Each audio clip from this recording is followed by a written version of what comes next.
আমরা এলাকায় রাজনীতি করি, এলাকার মানুষের সুখে দুঃখে সবসময় থাকি, পাশে ছিলাম। শুধু যে আমরা ভোটের জন্য এই এলাকায় আসি তা কিন্তু না, আমরা এই এলাকার মানুষের কল্যাণের জন্য আমি ব্যক্তিগতভাবে গত 30 বছর যাবৎ কাজ করে যাচ্ছি। হয়তো আমার আজকে যে সুযোগ নিয়ে কাজ করছি, প্রার্থী হিসেবে কাজ করছি, সেভাবে হয়তো সুযোগ আমার বিষয় কিন্তু হয়েছিল। তৎকালীন সময়ে আমি কিন্তু এইভাবে প্রচারণা করতে পারিনি, কারণ তৎকালীন সময়ে যে ফেসিবাদীরা ছিল তারা আমাদের নেতাকর্মীদেরকে কোনোভাবেই এলাকায় ঢুকি সেটা চায় না, যার কারণে কিন্তু আমাদের নেতাকর্মীদেরকে অনেক মামলা দিয়েছে এবং গাইবি মামলা বলে যে মামলা সেগুলো দিয়েছে। এবার যেহেতু আমাদের নেতাকর্মীরা গণতান্ত্রিক পদ্ধতিতে তারা ভোট চাইতে পারতেছে, জনগণের পাশে যেতে পারতেছে, জনগণ অনেক উৎসাহ উদ্দীপনা নিয়ে বসে আছে যে এই যে বিগত 17 বছর তারা ভোট দিতে পারেনি, গণতান্ত্রিক অধিকার তারা হরণ করেছে, ফেসিবাদীরা যে হরণ করেছে, তারা আজকে ভোটাধিকার প্রয়োগ করার জন্য উন্মুখ হয়ে আছে। আমরা যখন এলাকায় যাই, আপনি আমার পাশে থাকেন, দেখেন যে নেতাকর্মীরা আমাদের সাধারণ মানুষ কিভাবে হুমড়ি খায় পড়ে আমার সাথে একটু কথা বলার জন্য। তাদের এমন একটা স্পিরিট ভিতরে যে কালকেই কেন ভোটটা হচ্ছে না, আজকে আমি কেন ভোটটা দিতে পারতেছি না। আমি বিশ্বাস করি এই এলাকার মানুষের আস্থা বিএনপির উপর আছে, আমাদের উপর আছে, আমাদের নেতাকর্মীদের উপর আছে, যার কারণে আগামী 12 তারিখে তারা ভোট কেন্দ্রে যাবে এবং বিএনপিকে ভোট দিবে।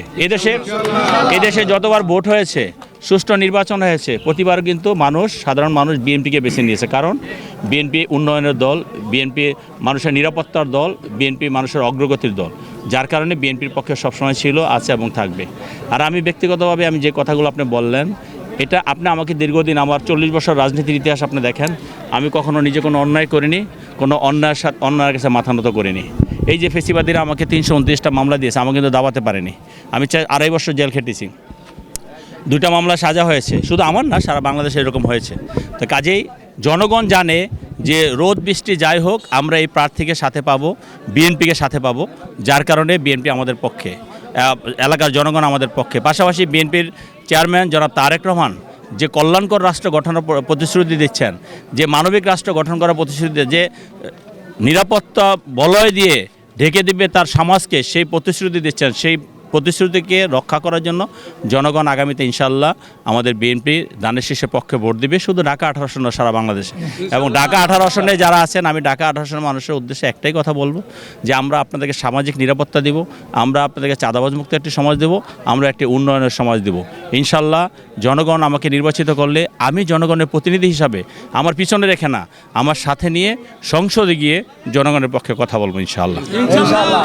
আমরা কাজ করব কার জন্য? জনকল্যাণের জন্য। জনগণকে ভোগান্তিতে রেখে আমি কোনো বেনিফিট নিতে চাই না, এক।